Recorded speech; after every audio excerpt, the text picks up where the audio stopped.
What is up, you guys? Welcome back to my channel, and if you're new here, just welcome. My name is Gemma Jade, but today we are going to be discussing 5 real cases of demonic possession. As we go through this, guys, keep in mind that when possessions aren't something that lead to Hollywood movies and these dramatic reenactments and portrayals, they're not technically scary, but in this community, we know what demons are capable of, right? Demonic entities, negative energies, demonic attachments, all of those sorts of things. So I want you to keep that in the back of your mind as I go through these. This isn't so much as seeing the devil and all of these really terrifying and scary things happening. It's the thought of possession itself that's the most terrifying to me. As always, I saved the story where I could find the most information for last, so stay tuned until then. And let's just get started and jump right in. The first case is the case of Clara Germana Saley, and I might be pronouncing that wrong. Sorry, it's the Jersey accent. Clara Germana Saley was only 16 years old and a typical schoolgirl in 1906 when she was allegedly possessed by several demonic entities. She attended school at St. Michael's Mission in Natal, South Africa. She was an orphan from birth and raised as such in orphanages and different types of group homes her entire life. Clara was baptized as an infant, and she eventually admitted to her confessor, Father Honjer Erasmus, that she had made a pact with the devil and sold her soul. In an account written by a nun, Clara was said to be able to speak languages of which she had no previous knowledge. She would also speak in tongues. This nun reported that Clara had been demonstrating clairvoyance by revealing the most intimate secrets and transgressions of people with whom she had never had any previous contact with at all. It's said as well, and was witnessed by many people, that Clara couldn't bear to even be in the same room with any kind of blessed object, and that she had a ferocious and supernatural strength to her. She would tear at her clothes and growl like a wild beast. She was a girl of small stature and was known to pick up nuns and literally hurl them across the room. She would beat them up badly and even left a few for dead. Now, keep in mind, this all started when she was 16 years old. Up until then, she had been a perfectly normal Christian girl, a good girl. Why she was making a pact with the devil and trying to sell her soul, I have no idea. I tried to make this the only possession I covered, but the information was sparse, to say the least. Her cries were said to be the cries of wild beasts and nothing like what humans should be able to replicate, not under any circumstances. The nun who wrote a book about all of this, who was there and witnessed it, said of Clara's voice, quote, "No animal had ever made such sounds, neither the lions of East Africa nor the angry bulls. At times, it sounded like a veritable herd of wild beasts, orchestrated by Satan himself, had formed a hellish choir," end of quote. Many people reported witnessing this young teenage girl levitating more than 5 feet off the ground, sometimes vertically and sometimes horizontally. She would immediately come out of her demonic and possessed state when sprinkled or sprayed with holy water. According to a Lutheran pastoral handbook, one possessing these symptoms is an indication that an individual is truly possessed rather than suffering from some kind of mental illness. Consequently, 2 Roman Catholic priests, Reverend Mansueti, who was the director of the St. Michael's Mission, and Reverend Erasmus, who was her confessor, the one that she finally admitted that she had made this pact with the devil to, were appointed to perform an exorcism on Clara Germana Saley. This deliverance lasted for 2 full days. The first thing Clara was said to have done when approached by these priests for the deliverance was to knock the Holy Bible out of their hands using nothing but seemingly her mind. During this exorcism as well, Clara was said to have levitated, and this time in front of more than 150 witnesses. They probably gathered the entire congregation together. That's why there were so many people. She was finally delivered, and it said a noxious smell emanated from her body as the demon left it and moved on. She is said from the time of the possession to the time she died, she had lived a pure and holy life. She was free of possession allegedly, but she suffered a heart attack at the age of 22 and sadly passed away from it. So what do you guys think? Do you think that her being possessed by demons is the reason she died so young of such a tragic thing, a heart attack at 22? Were the exorcisms something that put so much stress and pressure on her body? But then it was 5 years later, 5 or 6 years later. So I'm not so sure. I do believe that the demonic possession was real. And I also believe that something about the demon may have stayed with her. What I wrote here was exorcisms are frightening and harrowing ordeals, and maybe the possession was mild enough, like the part of the demonic entity that stayed with her, that she would rather live with it than have to be subjected to another deliverance or exorcism again. So maybe she was aware that some part of this demonic spirit or these demonic spirits had stayed with her, but she was too afraid to say anything because she didn't want to go through all that again. To me, that makes perfect sense and feels right. She lived a pure and holy life up until she was 16, and then after the exorcisms as well.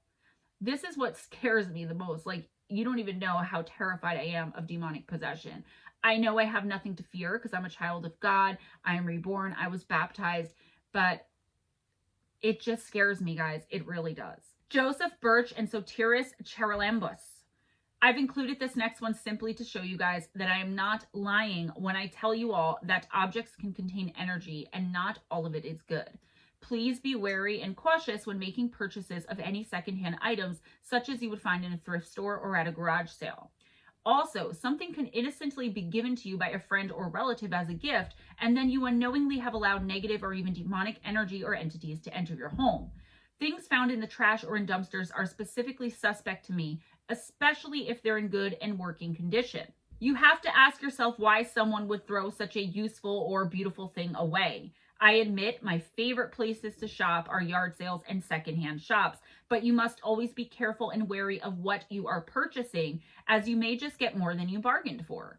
If you aren't able to sense energy around you, and not everybody's able to do that, some people are able to do it all the time, and some people can do it just when they touch objects that have a negative attachment to them, then I would refrain from making these purchases or bringing these wonderful finds into your home. You know what they say when shopping for a home, too. If the price seems too good to be true, it's usually haunted. So these two men thought they got a hell of a deal when they found this beautiful, old-fashioned vintage mirror outside in a dumpster near their home. They brought it home and immediately hung it up on one of the walls in their beautiful London apartment. Not too long after they had done this, though, they started having some problems. It started small with some little financial problems, a little bit of medical problems, and they figured it was just a run of bad luck. These problems, though, were only the beginning. They would wake up terrified and screaming, knowing they had had horrific nightmares, but neither could remember what these bad dreams were actually about. It happened every single night, with neither one of them being able to ever remember what it was about these nightmares, what was in these nightmares that left them so shaken and petrified. They would constantly see random shadows dancing and playing across the mirror at night, as I assume it was in their bedroom. This would almost always happen when they woke in the middle of the night from one of these horrific dreams or nightmares. They had dozens upon dozens of scratches upon their bodies all the time. The one set of scratches would start to heal and then either be ripped open again and again, or completely new ones would show up in other places. It got to the point that almost every inch of both of their bodies had claw and scratch marks on it at any given point of time. They were completely covered. It was like their new skin. Finally, after enduring all of this for quite a long time, and it isn't said exactly how long, believe me, you guys know me, I definitely looked. It took a little while for them to put it all together too, but after a while, they realized that all of these problems and terrifying things in their life began the very day they brought the mirror into their home. They thought it had some kind of demon attached to it, which was possessing and tormenting them. They chose to get rid of it, though I definitely frown upon how they decided to do this. They didn't burn the mirror or smash it. In fact, they did nothing at all to make sure that no other poor soul would suffer the same fate as they had. Oh no, they actually did the exact opposite of this and sold the mirror to the highest bidder on eBay. They did, however, and they're not getting any credit for this from me, disclose all of the horrifying things they thought were happening to them because of this mirror. One person and one person only bid on and eventually purchased the mirror. While Joseph and Sotiris lived a demon-free life after selling off this mirror, nobody knows who the buyer was or what his eventual fate ended up being. Number 3 is Robbie Mannheim, aka Roland Doe.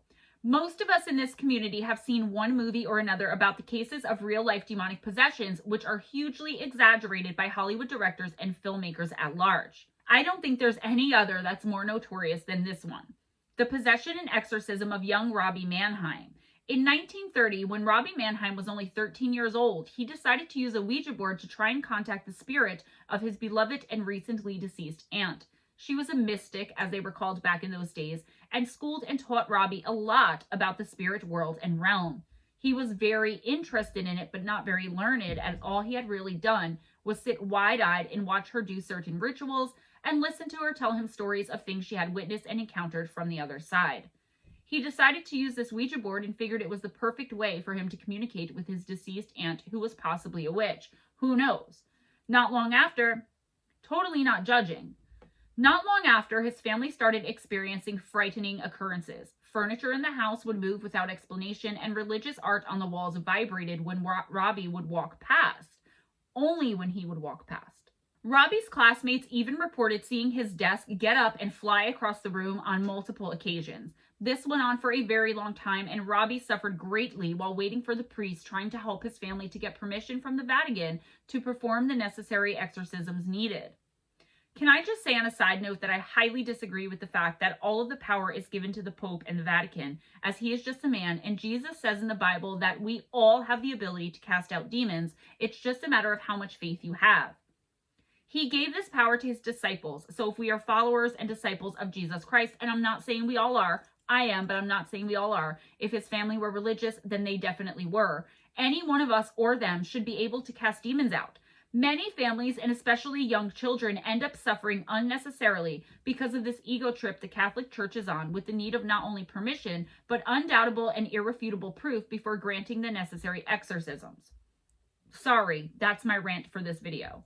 Anyways, Robbie eventually received the exorcisms, more than one, he needed. The rituals ended up being violent and terrifying. Throughout the process, Robbie exhibited superhuman strength that he used to attack the priests over and over again. Eventually, one of the exorcisms successfully expelled the demon, and he went on to be the inspiration of the infamous movie, a movie I still cannot to this day watch all the way through, The Exorcist. He actually went on to be a literal rocket scientist who worked for NASA and died only a year or two ago. Our fourth case is of a woman who's only known as, quote, Julia. This case is really unique, and I definitely knew I had to include it here. Normally, it's priests who are the ones doing the diagnosing of possession and calling for the exorcisms. In this case, though, of a woman known to this day only as Julia, it was a doctor who started to realize something demonic was afoot when it came to one of his patients. This was a man of science, and it's always the other way around, with the medical professionals being highly skeptical, if not complete non-believers, when it comes to spiritual warfare. This was the case of a Princeton and Yale-educated professor and psychiatrist named Richard Gallagher. Richard runs his own practice and teaches at both Columbia and New York universities. Around 25 years ago, he was approached and asked to take a look into a case of a woman who claimed to be being harassed and possibly possessed by demonic entities. She was known in her community as kind and caring, a very religious woman. She was a homemaker and housewife by trade, and she was of Hispanic nationality. Julia and her husband would describe episodes where she would come under attack by these entities and her body would just start showing bruises out of nowhere, just appearing on her body as she was being thrown to and fro about all around the rooms in her home. Dr. Gallagher was brought in to perform a psychiatric evaluation. He worked with Julia and her family, and over time, he decided she was of sound mind. She was sent to every kind of medical doctor under the sun and given every possible test known to man at the time to try and come up with some kind of diagnosable condition. At the end of the day, though, after getting to know Julia and her husband and witnessing some of these demonic attacks firsthand, Dr. Gallagher started to think that maybe there was something else going on, something medical and mental science wasn't equipped to deal with or to even diagnose. He started to believe that Julia really was possessed by demons. Since handling Julia's case, Dr. Gallagher has been called in to evaluate thousands of people and assess their psychiatric state and conditions. He states that most cases turn out to be something medical, something medically or mentally wrong, something that can be scientifically diagnosed and medically cured. He had come forward and stated that out of a few thousand cases, he has come across maybe 100 cases of actual demonic possession. I just want to say, I think the fact that he's willing to see beyond his degree and career as a medical professional to diagnose possible possession at all is just a major achievement in our paranormal community. Think about it. How many of us have ever felt even the slightest bit of negative or demonic energy around us? It's terrifying. If you aren't a religious person and or don't believe in demons or spirits, heaven or hell, who would you go to? Probably and most likely you'd go to a medical professional. If that is, as a non-believer or skeptic, you seek help from anyone at all. 99.9% of the time, you will come across someone, like a doctor, who doesn't believe and won't even consider possession as a diagnosis. Dr. Gallagher makes sure to take a thorough approach in his consultations. He makes sure to get the whole story by interviewing friends, family, priests of the patient, as well as examining symptoms. Symptoms that don't fit into normal presentations of psychiatric disorders, but that follow patterns typical of demonic activity that might indicate possession. He describes paranormal features that sometimes occur in severe cases, including patients speaking in languages of which they have no prior knowledge and exhibiting extreme strength. Also, those who are possessed might demonstrate personal knowledge of others' lives of which they had no prior knowledge. That is a really common thing in demonic possession, the demon calling you out on your innermost secrets and desires, things that would embarrass or shame most people in front of the entire room, and then laughing at you when you react, usually violently or, shamed because of it. After Dr. Gallagher gives the go-ahead and diagnoses that the patient is actually possessed and that there is no underlying medical or physical problem or condition, the patient is then free to undergo an exorcism. There's not much by way of what happened to Julia, as being diagnosed with possession by a medical doctor isn't in the criteria for the Vatican and Pope in Rome, who have full jurisdiction when it comes to these exorcisms. Dr. Gallagher believes that there are two different types of people who are generally targeted for demonic possession. Many possessed people are involved in satanic practices or cults, or had been in the past, and then might have tried to pull away. They may have made deals with the devil. The other group that might be susceptible to demonic possession are people who are super devout, doing great work helping others. Dr. Gallagher recalls the case of Julia, which isn't her real name, and he said it was his first case and by far the creepiest. He says she was a 39-year-old woman who was part of a satanic cult, and when she was thinking about leaving the cult, the demons began to possess her. He witnessed her fall into trances for a few minutes at a time and speak in a demonic voice, which wasn't her own, saying things like, quote, "Leave her alone, you effing priest," end of quote. And she had no recollection of saying those things when she came to. Then, later on another day, Dr. Gallagher and the priest who had performed the exorcism were on the phone discussing the case. The priest was asking Dr. Gallagher if he would be able to attend the exorcism, and the same demonic voice that Julia spoke with during her trance came over the phone line saying, quote, "Leave her alone, you effing priest. She's ours, not yours," end quote. Julia was hundreds of miles away at the time. He said sometimes Julia spoke in foreign languages that she didn't know previously, Latin and Spanish mainly. Also, one night, his cat started acting wild, going around the house exhibiting strange and out of control behavior. Dr. Gallagher was really freaked out when the next day, Julia asked him with a little smile how he enjoyed his cats the day before. You got to admit, this is extremely creepy. It's also really important, though.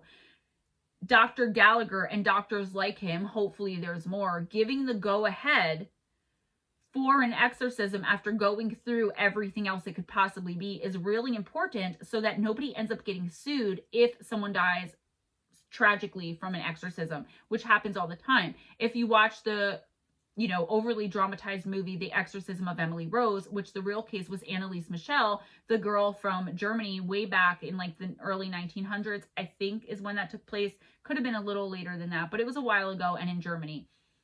The parents really did get sued, and so did the priest, and they were all going to go to jail. I don't even know what happened in that case, because that's another movie I really don't like watching. Demonic possession, guys, is really not my thing.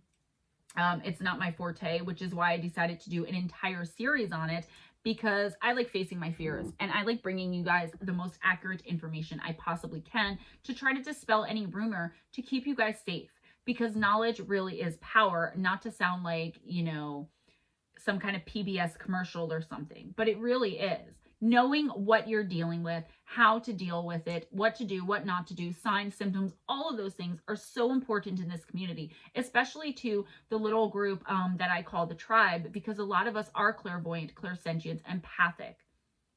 All right. A lot of us have been under psychic, spiritual, and possibly even demonic attack. So if you know what to look for, maybe you can prevent it quickly. And if you know what to do and not to do, I don't know, guys, I'm just trying to help. Our last case, which has the most information out of all of the cases I covered tonight and all of the cases that I could find, because I wanted to do one that wasn't made into a movie, but that had enough for a full script. And I honestly couldn't find anything. Granted, I'm trying to do this on the fly, as you all know. So I don't know. Hopefully next time I can give you guys a nice, long, scary story of a demonic possession. This is really just for educational purposes, to be honest with you. In 1974, in a small town called Ossett in Yorkshire, England, fall was just starting to set in. This little town had no idea the evil that was approaching their safe little haven of a community. It was the first week of October, and evil was lurking, just waiting for the perfect opportunity to strike. It all started with the possession of a man named Michael Taylor. This crime had the community divided and shook the church this man and his victim attended to its very core. This church was the Anglican Church of England. Michael Taylor was very ordinary, and this is exactly how he and his wife Christine were described.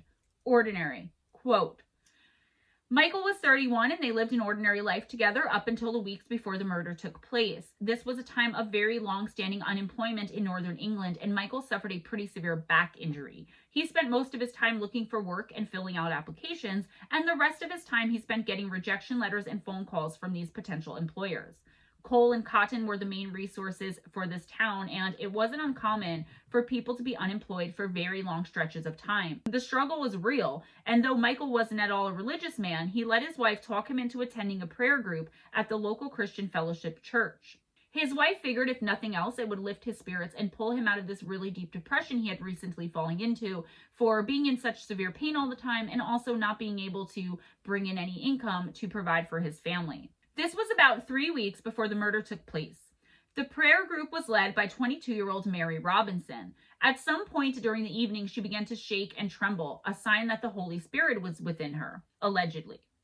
Mary believed that she had the ability to heal people, just like Michael, who were suffering, either physically, emotionally, mentally, and even spiritually. The events of this little prayer group were very suspect, in my opinion, at first glance. But then I remember attending a healing prayer group and dropping to the ground myself, unable to stand, literally, when the hands of the minister/healer were laid upon me. I swear, guys, it happened. And I regret to this very day I cannot remember this man's name for the life of me, so I can go back there and do it all over again. Anyways, this astonished Michael, and this was all he needed to be a believer. The man was hooked, though I questioned his reasons for his interest, to be honest. Over the next few weeks, Michael Taylor became obsessed with Mary Robinson, much to the consternation of his wife, Christine. On the 1st of October, just a few days before the murder, Michael and Mary stayed up all night making the sign of the cross over each other. The reason given for this weird behavior was that, for some unexplained reason, they were concerned how the full moon that night would affect her, since she was a healer and all. I don't know, guys. I'm just reporting the alleged facts. Christine began to get fed up. Between Michael's uncharacteristically bizarre behavior and this little all-night cross-making ritual, she had seemingly and finally reached her breaking point with all of it, and she was convinced that her husband and Mary Robinson were having an affair. She publicly confronted her husband with her suspicions in front of the entire congregation of the Christian Fellowship Church, where they had first met Mary, and she was a leader. Right in front of everyone, Michael, again totally out of character for this quiet and, quote, ordinary man, started to display extreme rage and violence toward Mary Robinson. He started speaking in tongues and physically attacked and assaulted her as the rest of the congregation stood there and looked on in horror. Eventually, other members were able to intervene and drag Michael off of her and out of the building, away from his victim so he couldn't hurt anyone else, too. Mary was left standing there, shaken up but not too badly hurt, though she did say she was in fear for her life. Despite his previous display of uncontrolled rage, Michael returned to the church the next day, and he received absolution and forgiveness. This wasn't to be the end of the matter, though. Some felt that Michael's behavior had gone way too far. They believed that the only explanation for this once mild-mannered man's action was demonic possession. The exorcism of Michael Taylor was hastily organized. 2 ministers, Father Peter Vincent, an Anglican priest, and Reverend Raymond Smith, a Methodist minister, were asked to perform the ritual. At midnight on Saturday, the 5th of October in 1974, St. Tames Church, Yorkshire, the exorcism began. For the next 7 hours, Michael Taylor was put through unimaginable horrors. As soon as the exorcism began, he started to spit, scream, bite, and scratch at anyone who came near him. Eventually, he was tied to the floor of the church to prevent him from attacking the priests. Despite this, he continued to have convulsions while he was doused in holy water, and crucifixes were placed upon his body. Over 40 demons were allegedly identified as inhabiting Taylor's soul. These demons included incest, bestiality, heresy, lewdness, carnal knowledge, blasphemy, etc., etc. According to the priests, they had to be dragged kicking and screaming from Michael Taylor's body. By daybreak, everybody involved was exhausted. The exorcism had only been partially successful, though. Despite this failure, and I found this unbelievable, but as always, I digress. The decision was taken to allow Michael to go home and to come back the next day for the exorcism to be completed. So not all of the demons were out of him, okay? All of them were not exorcised. The priests and everyone involved were aware of this, but yet they allowed him to leave the church and to go home. Come back tomorrow to finish your exorcism, demons and Michael and demons inhabiting his soul. Before he left the church, the two exorcists warned Michael that 3 demons still stubbornly occupied his soul: insanity, anger, and murder. Within 2 hours, Michael Taylor had arrived home and slaughtered his wife and their family dog. In 1975, the trial of Michael Taylor began with the warning that the details of the case would take the jury back to the Middle Ages. Sensationally reported in the national papers, the evidence would divide public opinion and turn many people against the church. Taylor's defense rested greatly on discrediting both the prayer group and the priests who attempted the exorcism. In defending his client, a Mr. Ognow of the Queen's Court stated, quote, "Let those who are truly responsible for this killing stand up. We submit that Taylor is a mere cipher. The real guilt lies elsewhere. Religion is the key," end of quote. Eventually, Michael Taylor was found not guilty of murder by reason of insanity. Christine Taylor's death was recorded as misadventure rather than murder.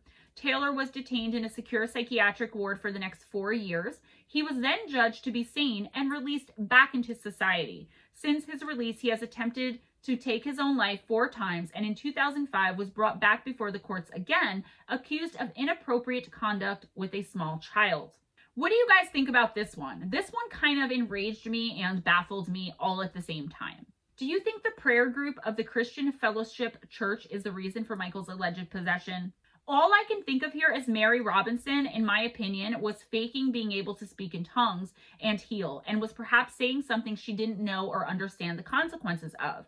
I've seen and heard many people speak in tongues and have been moved to do so myself a few times during prayer groups.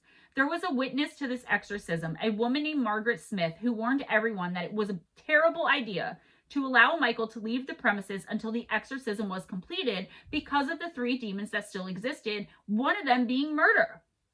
Obviously, her pleas fell on deaf ears. Some may argue that the fact that Taylor left a psychiatric unit 4 years after the murder a sane man indicates that he was never possessed by demonic forces after all. I don't believe this for a second. Demonic forces, in everything that I've grown to know and learn through hundreds of hours of research, okay, is that demons split the minute someone's arrested. Others would argue that the subsequent attempts of him taking his own life are the sign of a deeply troubled soul. Both sides appear to agree that Michael Taylor was driven to commit this terrible act by outside forces, whether it was a demonic possession or the hysterical neuroses of the church. We may never know, though. Whatever the truth of the matter, an innocent woman was brutally, tragically, and savagely murdered. A family was torn apart, and a town was changed forever, and they probably haven't been the same since. Guys, that's all I have for you today. If you enjoyed this video, please give it a big thumbs up. If you enjoyed hanging out with me and spending this time with me, please be sure to leave a comment. I will get back to them as soon as I can, as soon as I'm back on track, hopefully next week. This is video number 6 for my 9 days of Halloween. 9 is such a random number, I know, but that's just when I could start doing it.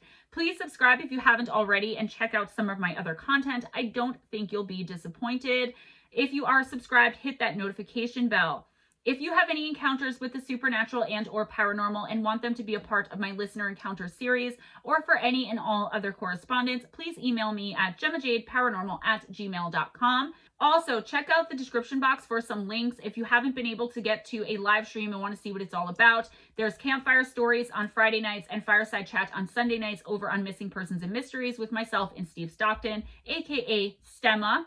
All right, come and join the tribe, come and join the group. The information for that's down there. Also, my Wednesday night live intuitive oracle readings right here on my channel. Go and see what that's all about if you're interested as well. There will be links to purchase my book, Missing the Fae Theory by Gemma Jade, from Amazon, the Kindle and paperback edition, in the description box as well. If you want a signed copy, reach out to me through email. I'm also going to be leaving a link to the Dave Scott interview on Spaced Out Radio that I did, all about my book and, you know, the Fae and even Robot Granny. So that's going to be down there. As many of you may have seen, I have been added to the Spaced Out Radio KPNL family. Come mid-December, early December, I'm going to be hosting a radio show covering weekly paranormal events, which more on that when I have more on that, and who's going to be joining me as well. Love Dave Scott, and I'm so appreciative and grateful and thankful and blessed for the opportunity. You'll also find, for donations, PayPal, Patreon, and Amazon wishlist gift link. Guys, be kind to each other. It doesn't cost anything and can make you feel so good. But remember as well to be kind to yourself. Smile at a stranger, always go in grace, and I will see you next time. Bye-bye.